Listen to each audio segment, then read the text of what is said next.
I told you what a girl can't do. You should know by now what a girl can't do. She's talking to me. Yeah, sure. Tell me. Yeah, what's your name? Michael Oberman. And what did you do, Michael? I wrote for the Washington Star, managed Claude Jones, managed the Roslyn Mountain Boys, bunch of stuff. And that took care of the Bob Burbrick, drummer. Reekers, the Hangman, Grin, Roslyn Mountain Boys, and Alan Otley. Okay, Drew Holland, as in Andy Holland and the Dutchman. The WHMC Band of the Week with What a Girl Can't Do. And this was my drummer! I knew the drum part. I still know the drum part. Yeah. And then I was, I'm Bob Sims, and I was in the Magic Touch after that.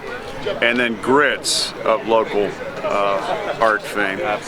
And then Doc Scanlon and the Imperial Palms for a little run. And that's about it. So was it part of a scene or a circuit? Or did you Yes, yeah, it was a circuit. There was teen clubs all throughout the Washington metropolitan area. And you went to whichever one, you all got together as a group and decided which one you were going to go to. Sometimes it depended on what bands were playing. Other times it would depend on where your friends wanted to go. Did you have an appreciation for the music back then? Did you know it was something special? Or, absolutely. We used to hear Lawrence and the Arabians and the Nowhere Men and I can't even name them all. So many bands. And they played the circuit. They all played at all different venues throughout the area, and we all followed them around. I can't find. Hey, Kevin. Oh, hello there. How you doing? No, I don't. I'm sorry. I don't want to be on camera. Oh no. No. I'm not photogenic. Come on. I don't want to be on camera. Lisa said I really don't want to be on camera. I'm telling you. That's cool. Yes, of course. There they are. Famous posters. I have nothing to say about it. Oh, how'd you get those? Where'd you get them? Did you just take them? No. He married into them. Oh, you had them. Lisa. He married into them. Oh, that's great. Here. Lawrence and the Arabians. So how did you get them? I got them from my cousin. They wasn't too receptive to his phone call. Is Tom coming up? I told him about it. In fact, he was ready to play, just like you. Tommy Young? No, Tommy Ordonez. Oh, okay. The bass player. You remember Tommy? Or is he after you? He's probably I swear, man, you have changed a bit, man. You know. Look, I need to be on your diet, man, so I can gain no weight. Hey. Can I say? Actually, you know what he does? Is he dyes in the white, so we all feel bad. No, I hear you. That's right. Start giving him some spaghetti. When was the last time you guys played here? 66, 67, yeah, somewhere around there. 63. 66 I have. Oh, wait a minute. Well, 60, somewhere around there. Because I was in the band. I want to get a picture. It's been a while. In July '65, we got a letter from the director of the Wheaton Youth Center, Ron Crane, inviting us to be in the Battle of the Bands on September 11. Oh my God, 9/11/65. 9/11/65. And that's the first Battle of the Bands we played here. But we played Friday nights or Saturday nights just for dances, quite a few times. Actually, you know what I was remembering driving over here? What's that? The winter of '67. Yeah, no, you were still around. Winter '67, you were in the service, right? Although I came home I came home in January, December, January. We were off school like 10 days in a row because we had so much snow. Yeah. But somehow we managed to load all the equipment in cars, and we had rehearsals here during the day. Do you remember that? Yes, I do. I remember. And there's all this snow everywhere, but we managed to like get here. Schools were closed. And I remember I hit Crane's car. Did you leave a note on his car, or did you just get the hell out of here? He was mad as shit. He said, I'll pay for it, I'll pay for it. I was so embarrassed. That man put up with a lot of us. Yeah. I mean, he was the director here for quite a while. Yeah, there's a lady that's here that took over. I think it's that lady right there. Right. Yeah, I know. I was just saying to her, I used to work the front door. Right. Exactly. And I was like telling 13. Tell the story about throwing. No, you told the story about throwing. I threw the guys out of He told him about throwbacks when Freddie Schmidt started a fire back in the snack bar, and Ricky Grimes pulled a fire alarm. So nobody would fess up to it. She threw everybody in the place out until somebody admitted to doing it. She put her foot down. Finally, about a week. We had the Smitty's hamburger stand or something it was called, and the Smitty burger and stuff like that, and the kids ran it themselves, which was good, until somebody pulled the fire alarm. And I was telling my brother, I said, they had a snack bar. I said, I used to kind of work the snack bar. He said, well, what did you make? And I said, I think we made hamburgers, we had pizza, and hot dogs or something. Right. We're dropping them in the fryer. And he goes, nah, you didn't do all that stuff. You probably had like crackers and potato chips. I said, no, we had real food. We cooked food up there. And we had the pizza ovens. Yes. I mean, it was almost unheard of for teenagers to be able to do it. It was all child labor, too. We didn't have Fair Labor Standards then. Right, you couldn't do that today, right? Yeah. Oh, so much fun. Well, we're going to walk around, and as we walk around, if you can tell some of the history you remember, you want to start on the stage? Yeah. We used to climb on top of here all the time. But we had 2 dressing rooms for the bands, and at times we had the infamous can't get in, so I'm going over and make a bomb threat from the payphone at the library. So we would have to evacuate everybody, and the bands would come out this way and go out in the back. And we also had Hold on a second. It's a little dark. You pop this up. Okay. Rod Stewart was in one of these dressing rooms, I think the one over there. And we had Iggy and the Stooges, a lot of the local groups, but we also had the Dells, the Drifters, the Sand Pebbles, Rare Earth. Yeah, it's kind of dark back here. Okay. Who else do we have? Grant, Nils Lofgren. Nils Lofgren. But Nils wasn't famous then. He was a student at Walter Johnson High School. Yeah, Rockville. He was local. But he played here a lot because yes, he being did. local, he would be here like every other month. Here, let's walk off. Okay. Sharon. Sharon, this is, how's the audience? Sharon, this is Bob with Bob Burbrick. Okay. Hi. He was the drummer for Greg. Oh, okay. Yes, I know. I was the director then, and Nils was here. Yeah.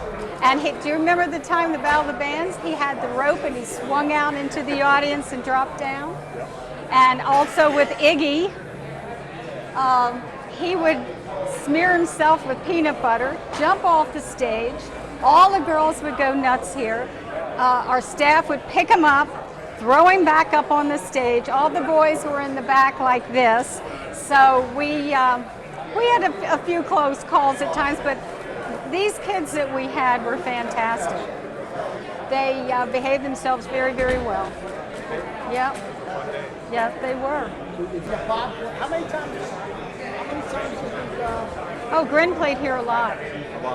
Yeah. We opened for a national act, and then once we said left, we headlined here.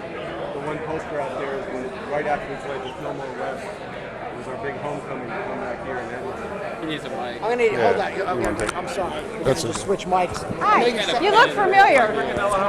We had an annual Battle of the Bands, and Grin was part of it. And we had a stage here and one up here. And I remember, because the Spades and the Rainbows usually captured the crown, I can't remember who got it that year, but I know everybody's mouth dropped when Nils Lofgren grabbed a rope and went swinging out into the crowd. It was quite a show. He was a very big showman. But he was a gymnast, so yeah. But when he would come back into the office to collect the money for the show or something, he was so quiet. He was a real gentleman, and he grew up, he's a graduate of Walter Johnson High School. And Grin was a fantastic group to have here. Spades and the Rainbows, the Velours, the Nowhere Men. But you were, I believe, one of Spades and Rainbows and Grin was our 2 favorite bands that would come out and perform before some of the national recording artists. Right. I remember playing here. I know with Rod Stewart and the Faces was one of the big ones. Because I remember we had a big party at Josh Brooks' house after that. But, and then one of the big shows, and there's a poster here of that, is after we played the Fillmore West, after the release of our first album, it was a big homecoming for us and got to headline here for the first time. And that was a really big show for us. They were a fantastic group of just young men from the area. Oh yeah, we all grew up here. Right. I lived in Silver Spring and I then did Tacoma too. Park. I grew up in Tacoma Park in Silver Spring. Then I became Tacoma Park's recreation director from 91 to 94. Oh great. But roller skating was our other big thing here, and the music. And we were the home of the music. That was it. There was no place else to go. This was it. If you had a dance at Wheaton High, no one went. They came here. That's right. This was a happening place for sure. Now, there were times when we had, I don't recall which groups, but when we got into the big psychedelic part of it, we had a curtain, I believe it was beige, that went across the back.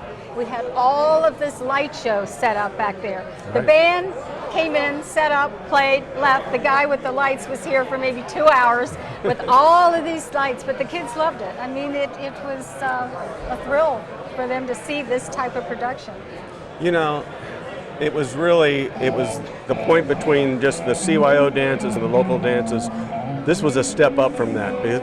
You had national acts in here, and yet it was still totally accessible to the neighborhood kids. This is what's missing so much from society today. Everything's so corporate and so national that it's like it's out of the hands of the people that are to actually go see it. Do you think we could get Nils to come and get the band back together and put on a fundraiser for the building?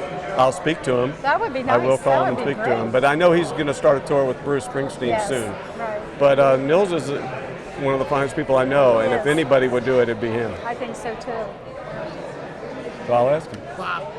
Well, we were still doing bands till '72, wasn't it? Somewhere around, Yeah, I grew up in Rockville. I didn't live here until like Wheaton, Silver Spring, until about the 80s. Okay. But no, it's interesting hearing about people that definitely played way back when. Oh yeah, and there's a lot of them here. Really great.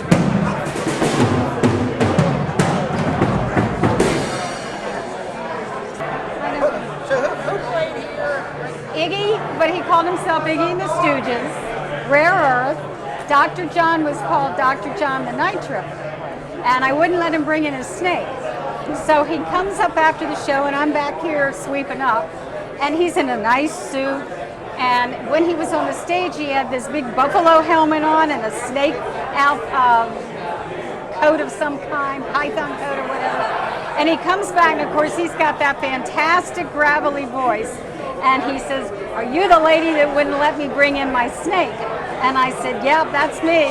And he says, "Well, someone stole him at the radio or TV station. He had been with Barry before he came." So I was glad about that, because I had a policeman, park police officer at the door waiting for him.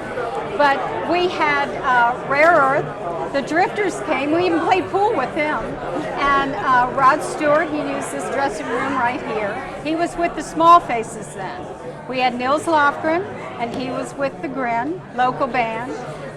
Spades and the Rainbows group was with us. The Spades was the band of fellas, and then we had one of the first African-American popular groups, vocal groups in the area. They did a record, either Mary Lou or Mary Lee, and it was very popular.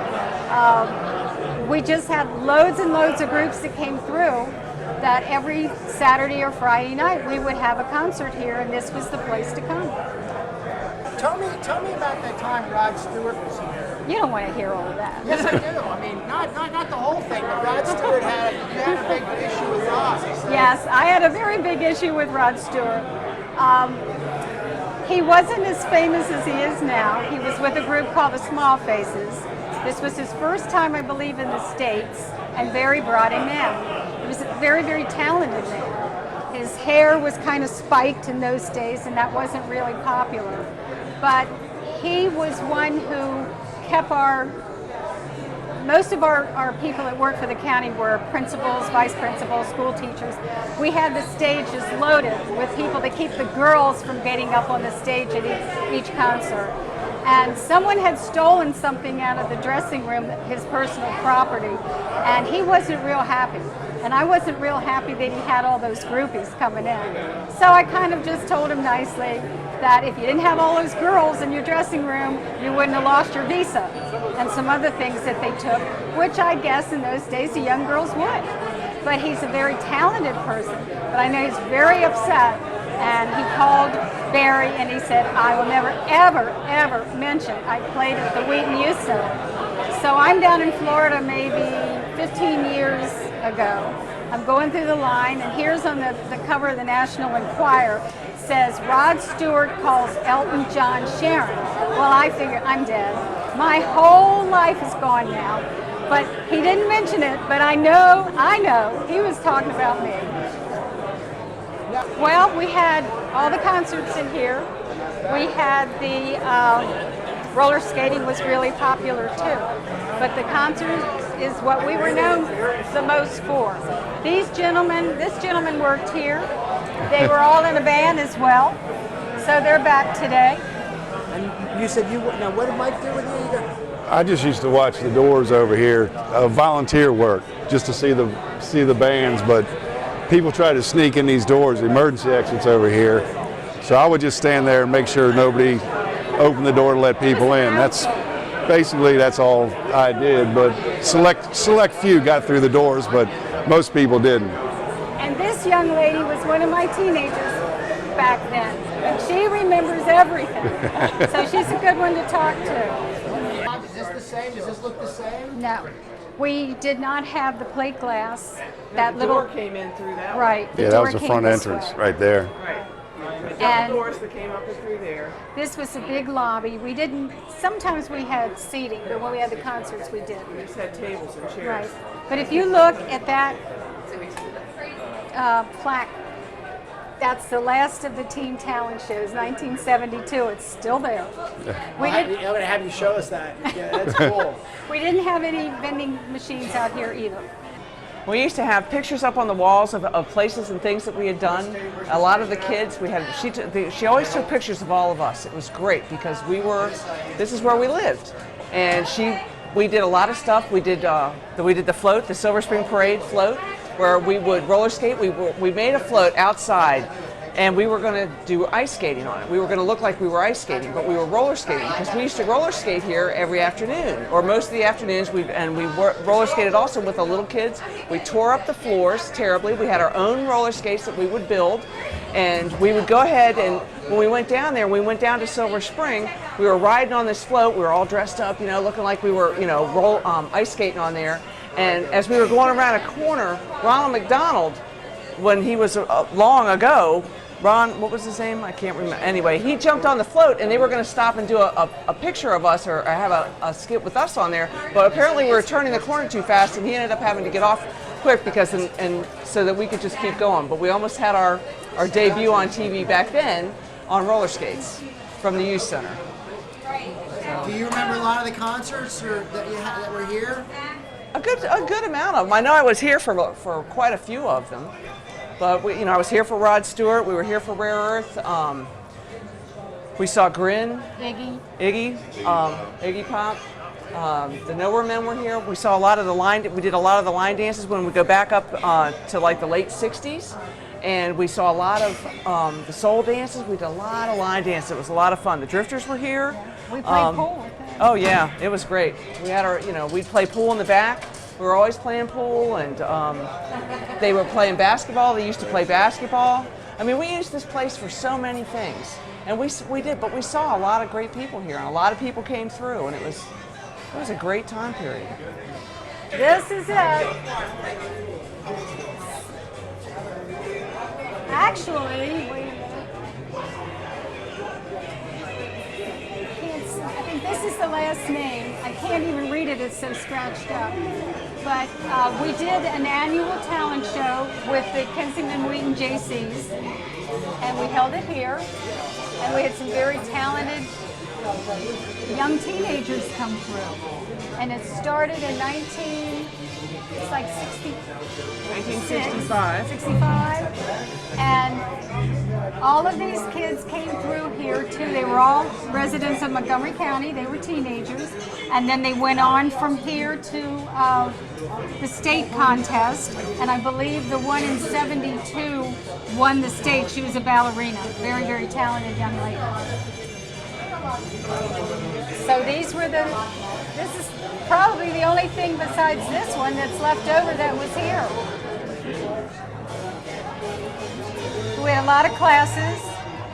We had the newsletter. At one time, we had over 1,000 members, and a lot of them came to the center. And we also had, this is the home of where the Montgomery County Senior Program started, and it grew so large. Wes Tryon, unfortunately, he has passed on, but he almost single-handedly went to Park and Planning Commission and the county, and was the one who was responsible for getting the Forest Glen Center, which is, I believe, Margaret Schweinhaus Center. She was an elected official in those days. Very lovely lady. And he went out and went to the county and said, we need a place of our own, because it was called the Youth Center. And I finally went to Frank Rubini, who was Montgomery County Park and Planning, I guess the vice president or whatever, assistant director under Jack Hewitt. And I said, we really need to name the center the Wheaton Community Center so all ages feel welcome. And they did. And that's when the senior program expanded a couple of more days. But we still kept doing the teen dances. And the seniors started helping with the teenagers, which I was very proud of, because in the very beginning it was like this. They just did not like each other at all. But we worked together, and by communicating, it worked out very, very well. It's locked, but it appears to be now a pool room. It was a snack bar. You don't have your light on. Is it going to bounce off? Here, we'll start over. Okay. This was not here. This was an open space. We had the jukebox. It was a snack bar. And the snack bar, that door goes to the kitchen. The snack bar had a shelf there. The kids ran it themselves. And we had tables here where they would sit and eat. And I think we had a small television. I know we had the jukebox. Yes, it was up in that corner. Right, but we didn't have anything out here in the lobby at the time. But this was all an area that was open. Right. We didn't have these walls. No.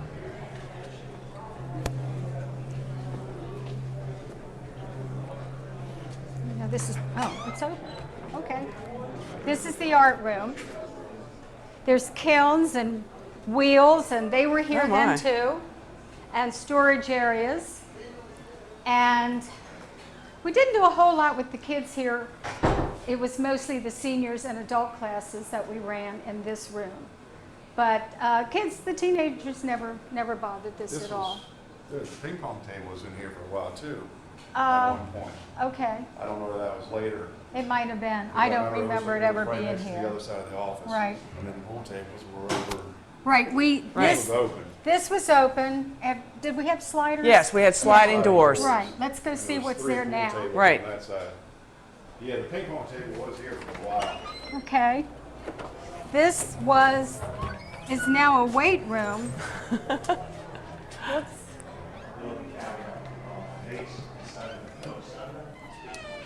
This used to be our pool table room, and we had 3 pool tables in here. And the kids played the seniors and vice versa, and the kids were here every afternoon. After school, they'd come in here, and this is where they would play pool. And they loved it. Yep. Very little problems. They kind of patrolled themselves. We had a teen, like a council, that if you had any infractions, you went before them. And the head at the time was a teenager by the name of Chris Peak. And we'd set up chairs, and then people would come, and you were accused of stuff in the commode or something. Whatever your infraction was, you went before the board, and the teenagers judged you as they felt we had a list of what each infraction was worth. But I totally believed in letting the kids do as much as they could, because if they were in the process of running things under supervision, everything worked out much better for everybody. They enjoyed being here. We didn't come in. There were times when I wanted to go home early or something, I'd come in and just stare or something. and they'd know, she wants to leave. That was always the closing time. Yeah, was always work trying to get people out of here. Nobody wanted to leave. But this was a home away from home for a lot of kids. They were here right after school. They were here on the weekends. Halloween parties we would have for the little kids. That line go around the block. We would have entertainment and roller skating, and teenagers would help monitor the rooms and so forth. And we'll show you the famous, I hope it's still here, the famous snack bar area. Mike, you remember me? Unfortunately, I'm not remembering one. Montgomery Blair, class of 61? No, that was my brother, Ron. Ronnie, okay. So that's why Oberman, right. I'm Northwood class. Okay, we were Montgomery Blair, okay. But I used to be the director here years ago. I remember him coming with Carl Bernstein one night. They came to see one of the shows. Here we are. This is the infamous snack bar. Right over here we had 2 big pizza ovens. The counter, let's see, no, it must have been over here, because the counter, you could serve in that room, you could serve in this room, and the kids ran it. And they had, like, we told you what foods they had. And when we had the dances, you could come back here and eat. And you could, we had a big sign that told you what the prices were and everything. And, I mean, in those days, of course, it was really, really cheap. But the kids ran it themselves. And it was all home-cooked food. I mean, we cooked it here. I mean, well, fast frozen, but we all, we cooked it here. We made it here. And it was fun, really. We sit on this ledge. There used to be a ledge right here. And when we weren't cooking, we were hanging out, sitting on the ledge. But this was a fun place for It was. It was a great place. This has changed a little. But we all came back. We could get it back in shape. That's we right. could do it again. That's right. It's a wonderful place. I saw Rod Stewart here with Mills Lofgren in '70. Yeah. I had Ronnie Wood was here. That was a pretty cool concert. Yeah, I'll have to find. I was like 12 years old, That's why I thought you were too young. And my dad dropped me off and picked me up. I was just like a little kid, It was like the Small Faces, or between the Small Faces and this, whatever he is now. And he didn't do very well. I mean, there was not an appreciative crowd. It was a nasty, rowdy crowd, and they argued back and forth because they just weren't that into what he was doing. And it was like it wasn't a real cultural crowd. So there were some rumors that the Small Faces band were pretty drunk that night. That's a good possibility, because they started yelling back and forth. And what they were yelling, I was thinking, can't they come up with a better insult? They were going, if you think you can do any better, you come up here, and it was that level. So you worked the door? Yeah. Dealing with all these unruly teenagers? Right, for most of the concert. Well, I was one of them. I was here from probably '68 to about '71 maybe. And all the kids that used to hang around here basically used to work for free, the concerts, so we get in for free if we do something. So we either sell tickets or watch this door over here where there was an emergency exit and people used to try to sneak in all the time. So we used to just have to stand there and make sure nobody snuck in the concerts. But we were here for pretty much all the concerts except the Led Zeppelin one. That's the only one that we're just assuming it was because it was a school night. That's why we weren't here. That's an original poster? Yes. I'm going to run the bathroom. That's amazing. That's actually from,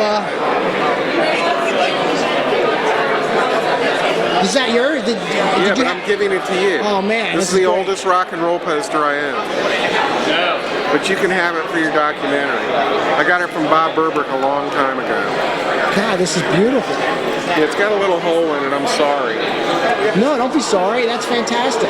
Well, I think the wildest one was Iggy and the Stooges.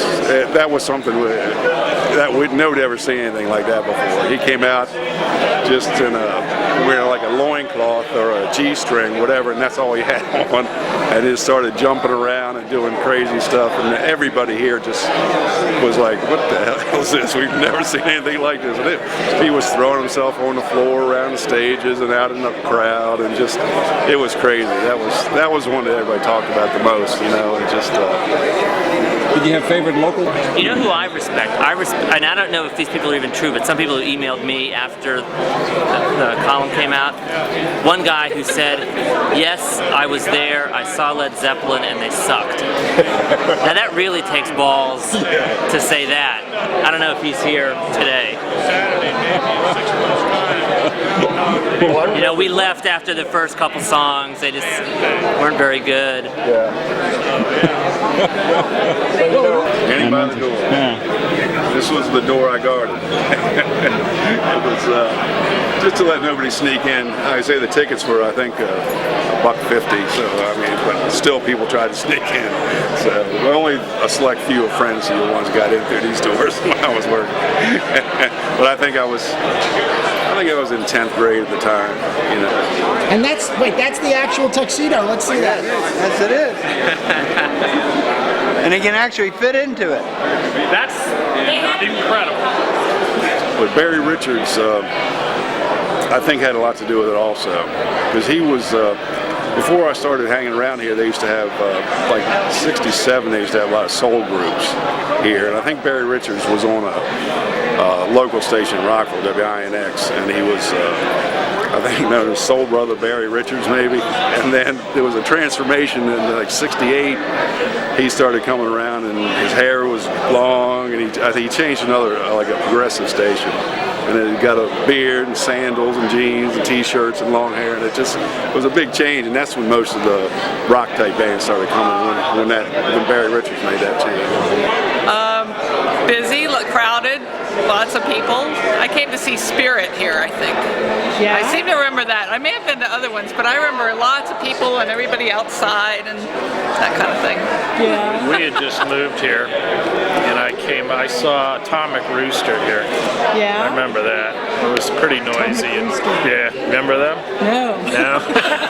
They had one hit, Death Walks Behind You. Oh, okay.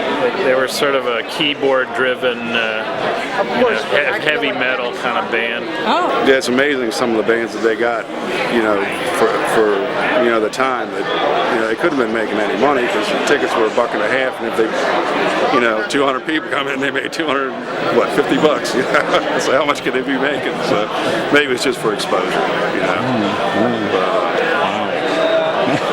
It was also a venue where I'm sure your parents trusted you to go to a place called the Wheaton Youth Center, as opposed to, hey, I want to drive over to Virginia and go to the roller rink. Wait a second, I don't know about this.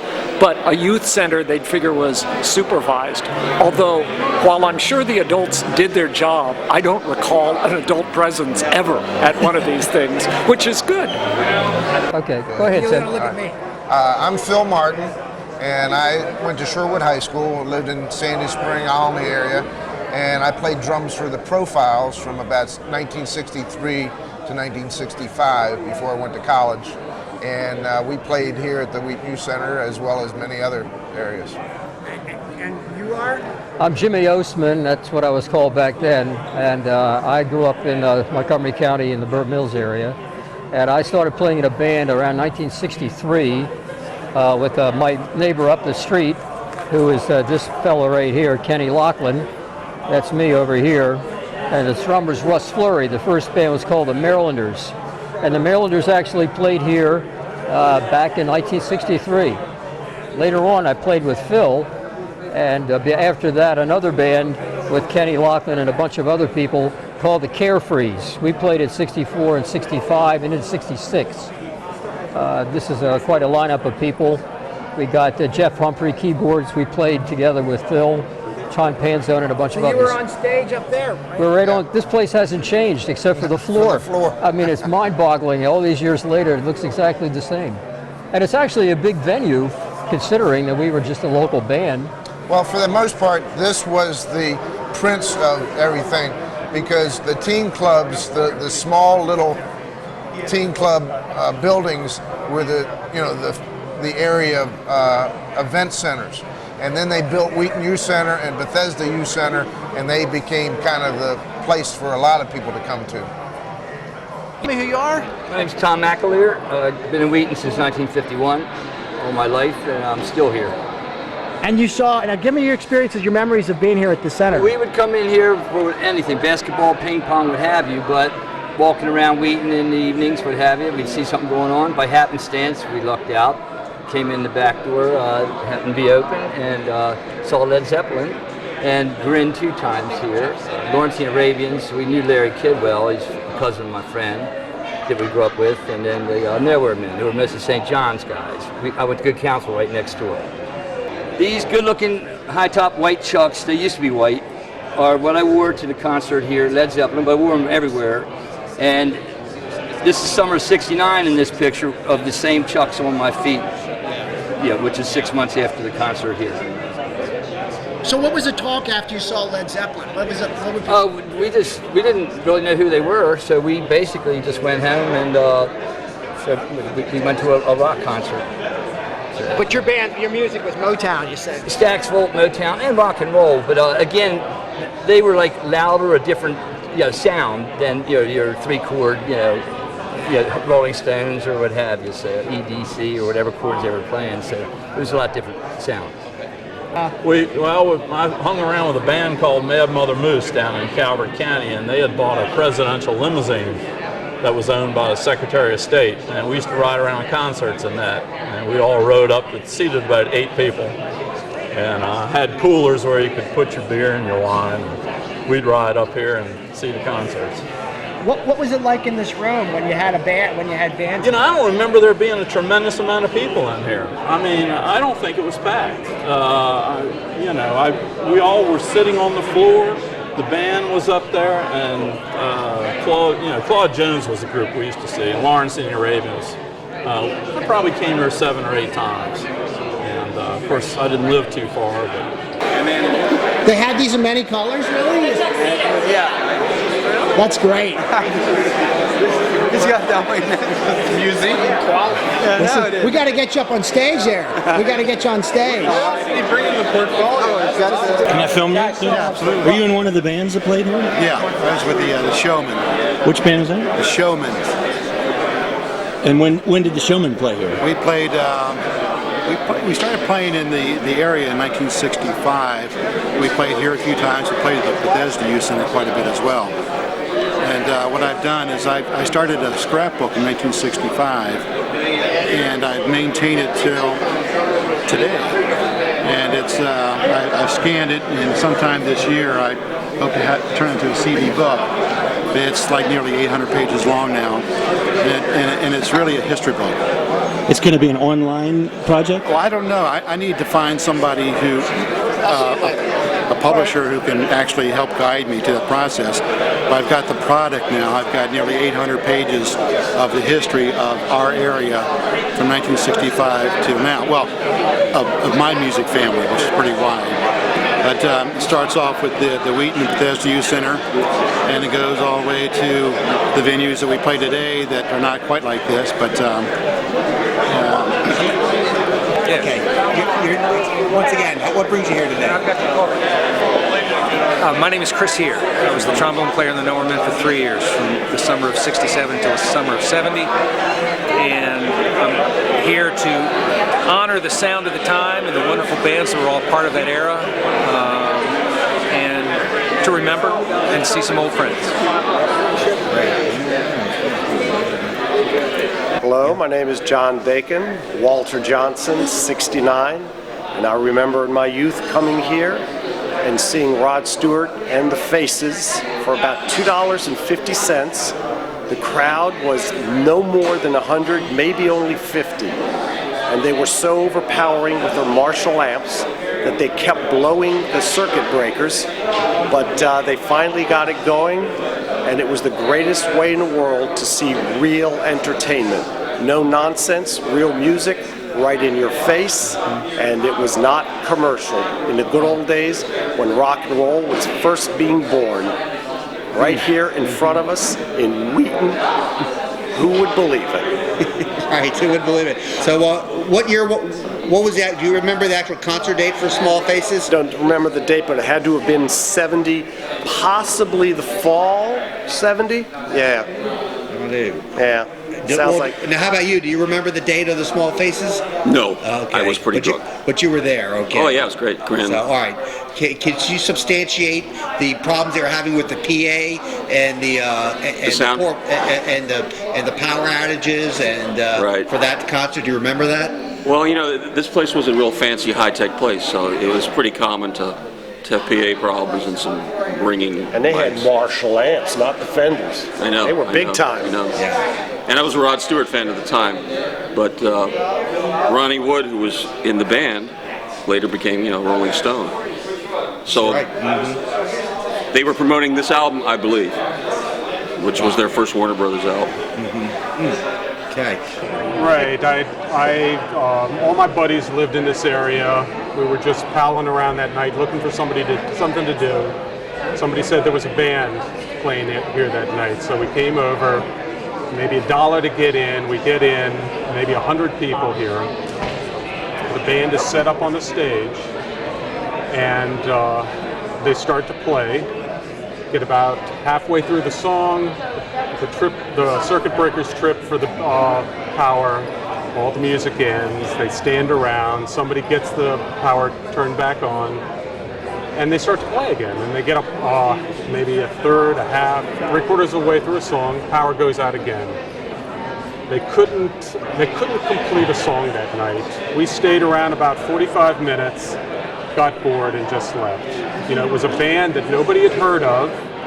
We come in here, there's not very many people here. We paid maybe $1 to get in. They couldn't seem to actually put on a concert, so we just figured, why stick around, having no idea that this was going to be one of the biggest rock and roll bands. But that's my recollections of the concert. It was like a sound check that never came on. They just kept tripping the breakers, and the stage would go dark, and they'd stand around while they rectified the situation. Mark, what was your memories of the Wheaton Youth Center? It was the main place to hang out in Wheaton. It was either here or the Boys Club on Forest Glen Road. I saw the Hangman over at the Boys Club, one of my great memories. And you come up here and listen to bands. Some of the DJs were doing their dance shows up here, and so our band got to play. We were the Franklin Park Zoo. I was telling you before, we didn't do any soul music. We did 3 songs that were soul, and we did a lot of original, and mostly rock and psychedelic. What years was that? I started playing probably in 64, 65, and played up till I was in college, 1970, 71. Talk about the sound here. Like, that's what's interesting to me, is that it was like a soul. The bands here, it was like, you said it was soul music. It was real heavy. This area was really, really heavy on soul, and so bands that didn't play soul, particularly in the suburbs, had a rougher time finding gigs. There was stuff downtown. We played at a club where the Biograph Theater used to be for a while, and that was one of the places we could get into and play. But a lot of it was, they wanted to hear soul bands, and it was rough. We did a lot of bar mitzvahs and the teen club scene. Our high point was we opened for the Left Bank at a show out in Virginia. That was probably the highest we ever got. What is being back here in this center mean? What's so amazing? What's it conjure up? I was thinking about what it was like to be back on the stage there. We had like really small equipment. You think about what bands rack out now. We had amps that you could roll around and carry with one hand. You had 2 speakers on poles for your sound system. It was hard balancing sound in a room like this. Sharon, now tell me, also, you can both talk to the bands that you played with. Oh, you sorry me? Okay. Well, I'm King Raymond Green, and I was a member of the Zeebs and the Sparks. The Zeebs was the band, and the Sparks was the singing group. And actually, that was the first band I was ever in. Then I was also a member of JD and the Dutchman. And also, I worked with Larry Kidwell for a while in later years with his group, and which was Lawrence and the Arabians. And so that was locally. If you're just speaking of locally. Let me know. Where's the clipboard? Okay. Was that a take that you just did? I think so, yeah. Oh, man. My name is Larry Kidwell, and my only claim to fame is from 1963 to 1970, I had a group called Lawrence and the Arabians in varying forms. We played all over the area and a bit out of the area. And after that, I played professionally for about another 20 years or so in multiple groups. I was trying to see the cue card. In multiple groups None of any recognition, but I think we brought some smiles, which is what it's all about anyway. So. Did you guys played together? Yes, we did for a short period of time, I guess, in the latter stages of the band. Well, a few times we had a couple reunion jobs, and Ray was there because he had always been, quote, a fan, a friend, since about 65, so it was just natural for him to slide in. What's it like to be back in a building like this, where you guys, describe what the scene was like here when you had like this? Well, I can remember one of the first times I came here, and a lot of people don't believe this. The first time I came in here was to see Patti LaBelle and the Bluebells. I got in here to see her for $3, and it was a packed house. And people don't believe that Patti LaBelle ever played in a place like the Wheaton Youth Center, you know.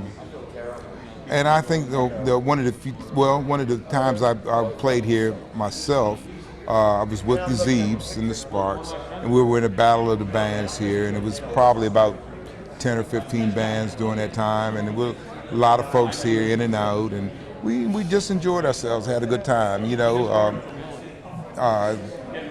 What can I say? I guess it was just a joyous time, and I guess those were the best days of our lives when you come back and think about it, you know.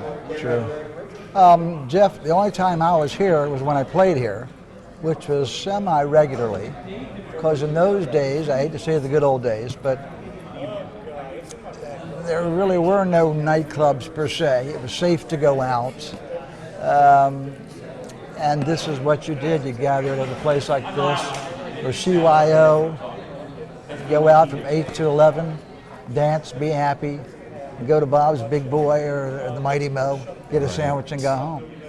So, you know, I was very blessed in that we were playing on the weekends as much as we wanted to.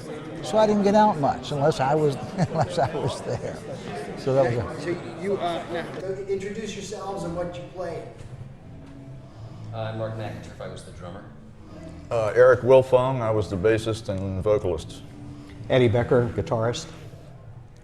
And your band was? The Velours.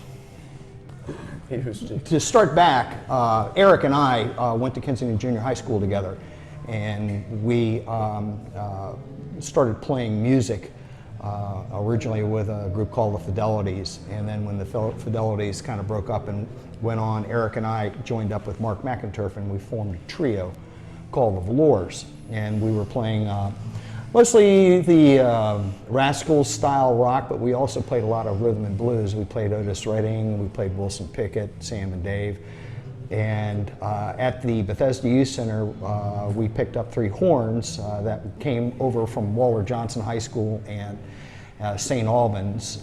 They came from the Viscounts. They came from the Viscounts, Jack Bryant's old group. When Jack Bryant broke up with the Viscounts and started the Falling Angels, the horns came over to us, and we became the Velours as a 6-piece show band. And we played a lot at the Bethesda Youth Center, and we started to play up here, and we won the Battle of the Bands in 1965 and 1966. So what do you think about being back here today with, you know, what's it, I mean? Well, it's a lot friendlier than it was when we did the Battle of the Bands up here, because we were Bethesda boys, and this was the Wheaton Youth Center, not the Bethesda Youth Center, so the bands that we were up against were like local to this place more than we were, so it was kind of like their house, and so it was gratifying winning 2 years in a row. But this is real nice today. It's a nice, friendly vibe in here. So your bands were, so you guys were, now describe what the Battle of the Bands was like. What would that be like inside that gym? It was full. It was, there were probably 4 or 5 bands, yeah, something like that. You know, it was a big show kind of thing. And you had what, 15 minutes or something? Half an hour. Oh no, it was longer than that. You know, to put it all together, you had to be tight, and we were a tight group. For that first Battle of the Bands, I think one of the things that set us apart, we really liked James Brown a lot. We thought that his band was one of the greatest in the show business at the time, and we played the James Brown Live at the Apollo as our last showpiece for that, and Eric just really ripped it up and kind of set the place on fire, so to speak. But we had, it was fun. Back in those days, we had the matching horn stands, the pedestals that were all bright red and white. And Bob Metz, the trumpet player, had custom-made floor lamps at the time. You can actually see those in the picture that I operated from a foot controller. And so he went to places like Lafayette Electronics and actually built that. And we were one of the first bands in the area to actually use a floor light show back at that time too.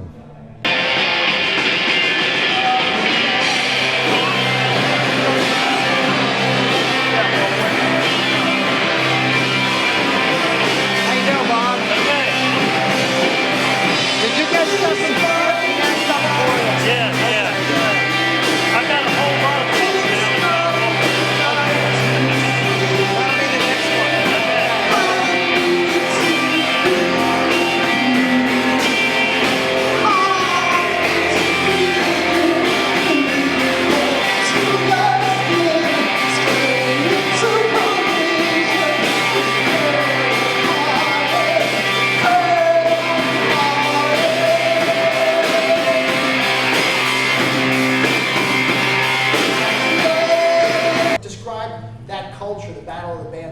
how significant that was for bragging rights. Well, it was kind of, I mean, being here that night, there were fans of all of the represented groups, and so they're all, screaming for their team, and it was crazy. But the second one, I had been to a James Brown show where luckily I had scrambled under the seats and acquired one of these huge, gaudy, god-awful crap costume jewelry cufflinks that he used to throw into the crowd. And I had it in my pocket as a good luck piece. And during the Battle of the Bands, I just decided, this is too cool. This is too cool. So I, basically we were in a thing where I could riff, and I just started talking to the crowd during this James Brown live thing and told them about how I had acquired this cufflink and how I loved the thing, but the crowd was really giving it up, and I was going to give it up, and I threw it out into the crowd, and the place went nuts. It was cool. It was cool. But I wish I still had it. Do you remember some of the shows you saw at Wheaton? I saw the Velours here, and I saw a Grin here. I saw Rod Stewart and the Faces here, right up in the front. It was a thrill. To this day, Rod Stewart is still one of my heroes. And I saw Dr. John here. And that was a trip. That was a trip. And I also found out who the Voice was. Back when I was in high school, I used to have some extracurricular activities, money making. I'd sell some naughty things. One day I got a letter in the mail. The police are on to you, brother. The Voice. I'm like freaking out. And I was in line for the Dr. John show. And I saw this guy that I knew, and he came up and he asked me, well, did they ever raid your house? I said, what are you talking about? Then I knew who the Voice was. Dr. John? Not Dr. John, this kid out there in line that used to come over to my house and buy naughty things from me. Oh, I see. The music was before the hard rock stuff started happening, and it seemed like this was where the soul music was happening. Blue-eyed soul, or? Well, it was a mixture. I mean, it was blue-eyed soul, but the kids came out to see the groups playing regular R&B stuff. Wilson Pickett, the Temptations, James Brown, that type of thing. And surprisingly, the audience was majority white. Absolutely, yeah. Yeah. But in those days, in the early 50s, Little Richard would put out a song, but the radio wouldn't play it. So Pat Boone would do a copy. And but it didn't seem to be like that.